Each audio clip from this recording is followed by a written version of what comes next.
잡은 것이 많아서 손이 아픕니다.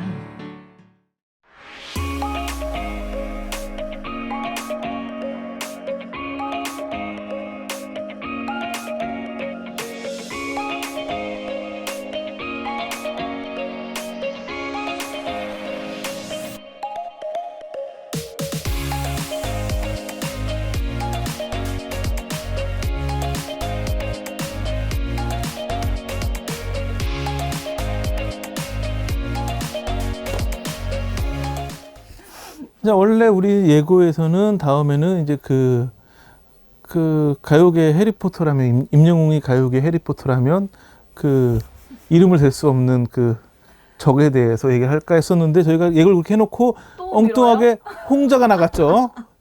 홍자 팬들의 열화 같은 성에 의해서 홍자가 먼저 나갔고, 이번에는 그래서 사실은 이제 적을 이야기한다는 얘기는 임영웅 씨 이야기를 끝낸다는 이야기이기도 했는데, 또 임영웅 씨 얘기를 더 많이 해달라는 또 요청도 있어가지고, 임영웅을 도와준 사람들 뭐 이런 쪽으로 포커스를 맞춰가지고 이야기를 해보려고 해요. 근데 안타까운 건 도와준 사람과 임영웅의 한계가 좀 매칭되는 부분이 있다라는 부분이, 예를 들어서 해리포터 얘기를 했었으니까, 해리포터가 처음에 이제 호그와트에 들어가가지고 제일 먼저 뭘 했죠? 학교 가가지고 기숙사가 배정받아서. 그렇죠. 기숙사가 배정을 해요. 그러니까 기숙사 배정이지만 사실상 뭐 반배정 비슷한 거였는데, 모자가 어딜 가라 그랬을까요? 모자는 처음에?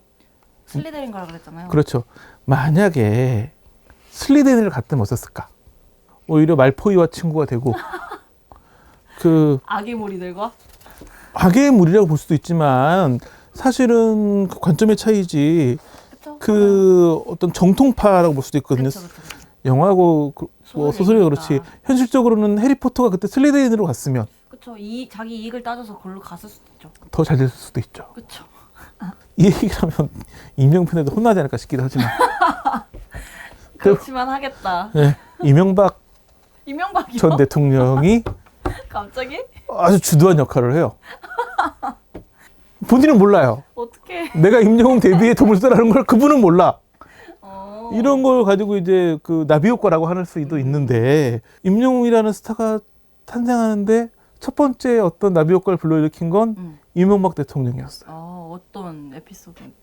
2016년도 7월 달에 SBS 판타스틱 듀오에 출연을 해요. 거기서 이수영 씨 편에 출연해가지고 거기서 그 전국적인 방송에 나오면서 저 친구 괜찮겠는데 싶었던 연예기획사에서 연락을 해가지고 바로 그 다음 달에, 지금 8월 달에 데뷔 앨범 미워요를 발표해요.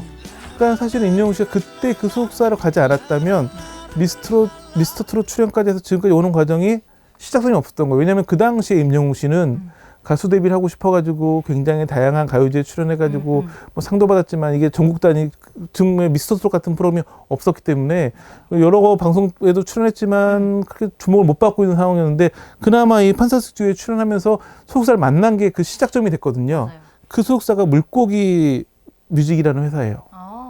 물고기 뮤직이 어떻게 만들어진 회사냐? 네. 사실은 JK 김동욱 씨가 만든 회사로 가요계에서 알려졌었어요. 왜냐면 JK 김동욱 씨가 그 당시에 굉장히 잘 나가는 대형 연예기획사 소속이었는데, 그 회사가 좀 많이 어려워지고 하는 상황에서 JK 김동욱 씨가 굉장히 좀 여론에 좀 지탄을 받은 일이 있었어요. JK 김동욱이 이명박 전 대통령 그 대선 기간에 선거송을 불렀어요. 그래요? 그래서 아니 왜 이명박 대통령 선거송을 불러? JK 김동욱은 이런 식의 질타가 좀 있었는데, 그게 알고 봤더니 JK 김동욱 씨가 그 노래를 부른 게 아니라 원래는 올림픽 응원가를 만들어서 음원을 발표했었는데, 그 음원을 그 소속사에서 이명박 전 대통령 캠프에서 쓰겠다고 하니까 쓰라고 해가지고 JK 김동욱의 노래가 거기 선곡송으로 쓰였을 뿐이었는데, 근데 그 당시 그거 말고도 소속사에서 약간 너무 좀 상수를 또 앞세운다거나 이런 식으로 해가지고, 그러니까 회사는 막 돈 벌려고 그런 걸 막 하는데 JK 김동욱 씨는 오히려 돈을 많이 못 벌어서 본인의 경제적으로 힘든데 본인의 이미지나 노래는 너무 상술에만 의존해서 소비되고 있으니까 이제 힘들어하다가 자신의 프로듀서였던 사람과 함께 회사를 만들어요. 그게 물고기 자리예요. 신정원 씨가 그 회사의 대표가 되죠. 이 회사는 그 당시에는 JK 김동욱이 만든 회사라고 알려졌었는데, 실질적으로는 그 프로듀서였던 신정원 대표가 만든 회사였고, 그래서 JK 김동욱과 함께 이제 하면서 김동욱 씨가 이제 그 이후에 두 사람의 계약 관계는 2015년 12월 31일로 끝이 나요. 그러니까 2016년에 되면서 이제 이 회사에는 뭐 사실상 아티스트가 1인 기획사 없었어요? 비슷하게 JK 김동욱 회사였는데 JK 김동욱이 나가고 그다음에 뭐 그때 세렝게티라고 하는 밴드가 있었는데 인디 밴드였고 굉장히 이름에서 알 수 있듯이 굉장히 인디적이고 굉장히 독창적인 그들만의 음악성을 갖고 있는 친구들과 함께 일을 하다가 근데 아무래도 뭔가 또 가수가 있어야 될 거 아니에요. 그래가지고 이렇게 신인 가수를 알아보다가 네. 판타스틱 듀오에 나온 임영웅 씨를 보고 오케이 저 친구랑 계약하자 해가지고 계약을 한 거예요. 그래가지고 이게 이제 트롯은 해본 적이 없는 회사인 거예요. 한 달 만에 나온 데뷔 음원이 미오요였는데 미오요 작곡을 누가 했냐면 유정균 씨가 해요. 유정균 씨가 누구냐면 세렝게티 멤버였어요. 아 인디 밴드 만드는. 네, 그러니까 인디 밴드에서 만든 트롯 노래였고 와 진짜. 또 프로듀서 누가 하냐면 프로듀서는 대표였던 그 신정호 씨가 직접 해요. 미오유는 안타깝게도 흥행 못했죠. 히트는 치지 못했죠. 그렇지만 그 다음에 꾸준히 뭐 음원들을 머시 중한디도 내고 머시 중한디도 그 유정윤 씨가 만든 노래였었고 그 다음에 이제 우리가 많이 알고 있는 이제 그 계단 말고 엘리베이터. 엘리베이터가 나오고 하면서 히트를 치고 하면서 이제 오늘날에 오게 됐는데 사실은 옮겨야 돼요. 소설. 네. 음. 한류까지 밀어줄 수 있는 대형 연예계에서 가는 게 맞을 거고 아마 구의 손길이 많이 올 거예요. 엄청 많이 왔을 것 같은데. 전속 계약 기간 남아 있어도 다 그 위약금 내고 했잖아요. 다 해줘요. 맞아. 지금보다 아마 계약금만 해도 엄청나게 주고 임영웅 씨는 나는 의리를 지키겠다는 입장을 정말? 분명히 밝히고 있고 어느 정도 그 의리냐면 지난해 이제 명절 때 그 뽕숭아학당에서 출연 가수들이 가장 고마운 분들을 모셔가지고 그런 고마움을 표현하는 그런 방송을 만들었었는데 그때 임영웅 씨는 본인 소속 대표인 신 대표를 초대를 했어요. 아 진짜요? 네, 그래가지고 어떻게 얘기를 했냐면 내가 트로트를 처음 시작할 때부터 지금까지 쭉 함께 하고 계신 분이다. 또한 어떨 때는 형 같고 아버지 같은 존재라고 얘기하면서 신정원 대표를 소개를 했거든요. 그래서 신정원 대표 그때 방송을 출연했었는데 뭐 의리가 대단한 정도가 아니라 그러니까 본인에게는 은인 뭐 아버지 같은 존재니까 배신할 수가 없는 거죠. 그렇다면 이분은 JK 김동욱, 마야 뭐 이런 분의 프로듀서를 했던 분이거든요. 네.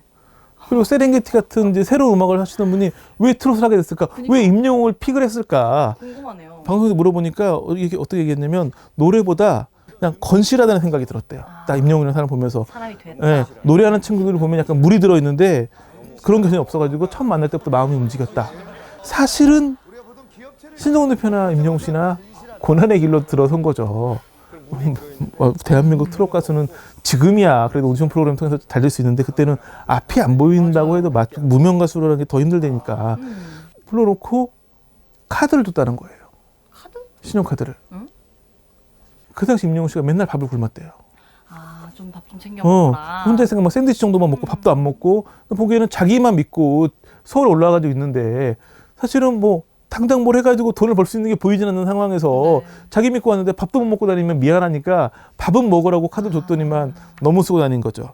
지금은 아마 뭐 그때 줘서 쓴 카드 비용에 몇 배는 갚았겠다. 몇 배라고 해서 그 도대체 앞에다가 뭘 붙여야 될지를 모를 정도로 엄청난 돈을 벌고 있긴 하겠지만 그만큼 의리를 지키는 가수라는 부분에서 임영웅 팬들은 많은 박수를 보내주고 있는 상황이고 그렇기 때문에 제가 보기에는 약간 뭐 이런 얘기가 맞을지 모르겠지만 임영웅 씨가 해리포터라면 신정원 대표가 그 덤볼도 정도가 아니었을까 생각이 들고 계약이 얼마나 남았어요?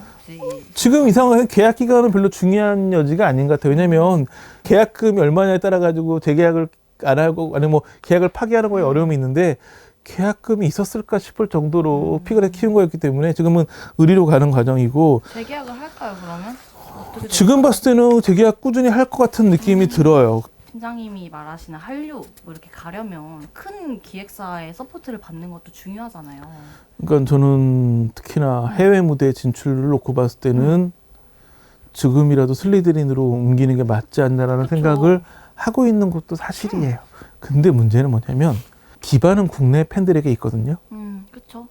그러니까 임영웅이라는 가수는 그 오디션 프로그램 할 당시에는 어머니에 대한 이야기, 외할머니에 대한 이야기 이런 스토리가 있고 그 스토리가 이 임영웅이라는 가수의 그 감성 어린 창법과 잘 맞으면서 인기를 얻은 거였고 이런 소속사의 의리나 이런 부분도 지금 팬들이 임영웅을 좋아하는 데에는 임영웅이 너무 노래를 잘하고 임영웅의 노래가 좋아서이기도 하지만 이런 부분이 깔려있기 때문에 지금 갑자기 대형 연예계에 가가지고 막 해외 진출하고 뭐 이런 부분들이 국내 팬들을 흔들 수도 있다는 부분이 들기도 하고 또 하나는 임영웅이라는 가수가 지금까지 보여준 행보를 놓고 봤을 때는 아무리 크게 성공을 한다고 해도 본인을 도와준 사람을 과의 의리를 깨고 할 만한 사람이 아닌 것 같아요. 그런 부분들이 있기 때문에 훨씬 더 유명한 작곡가들, 프로듀싱하는 분들이 음원을 다 만드는 데 들어오고 해도 어떤 처음부터 임영웅이라는 가수를 봤던 프로듀서가 도와주는 부분은 큰 역할을 할 수 있거든요. 그래서 단순히 뭐 의리 때문에 가는 것뿐만 아니라